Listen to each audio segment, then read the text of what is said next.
দেখুন বন্ধুরা, এই গাছে না কলা পেকে গেছে, দেখা হয়নি, পাকিয়ে কটা খেয়ে নিয়েছে।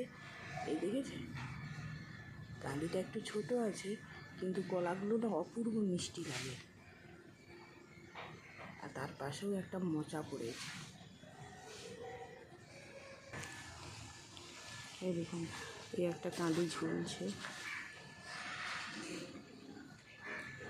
এগুলো বিচা কলার গাছ, বিচা কলাও হয়েছে কি সুন্দর দেখেছেন। এগুলো বড় হয়নি এখনো। দেখুন বন্ধুরা, এটা বিচা কলার গাছ, কি সুন্দর বড় কাঁদি হয়েছে। আমরা বিচা কলা খেতে খুব ভালোবাসি। আমাদের ছেচকি হয় না, সেই ছেচকি বেগুন দিয়ে বেশ করা হয়। আর এই ছেচকিতে না আমাদের দেশের দিকে সবাই পুজোতে দেওয়া হয়, মানে গোবিন্দনদারি ঠাকুর, শীতলা মা পুজো, নানা রকম পুজো যে হয়, প্রসাদ খাওয়ানো হয়, ছেচকি এই কলাতেই করা হয়। এখানের গাছগুলো না কেটে দিয়েছি, কেননা হচ্ছে কিনা কলা সবসময় চুরি করে নিয়ে চলে যায়, দরকার নেই। আর এইখানে দেখুন না, সব মাটিগুলো না ইঁদুরে নিয়ে এসে ভরিয়ে দিয়েছে। এই দেখুন, এখানেও দুটো কাঁদি ঝুলছে।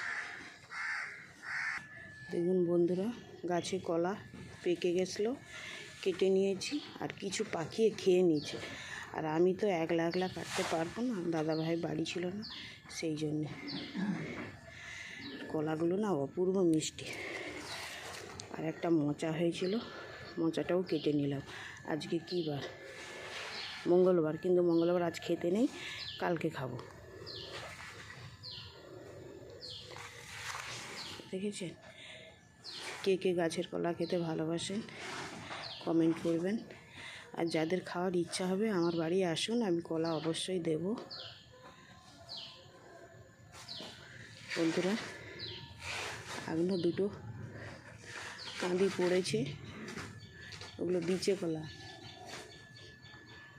ভালো লাগলে লাইক কমেন্ট শেয়ার করুন। ধন্যবাদ। ভালো থাকুন, সুস্থ থাকুন।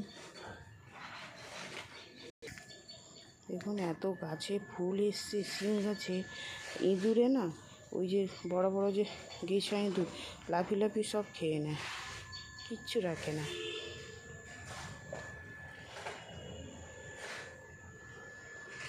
ধন্যবাদ বন্ধুরা, ভালো থাকুন।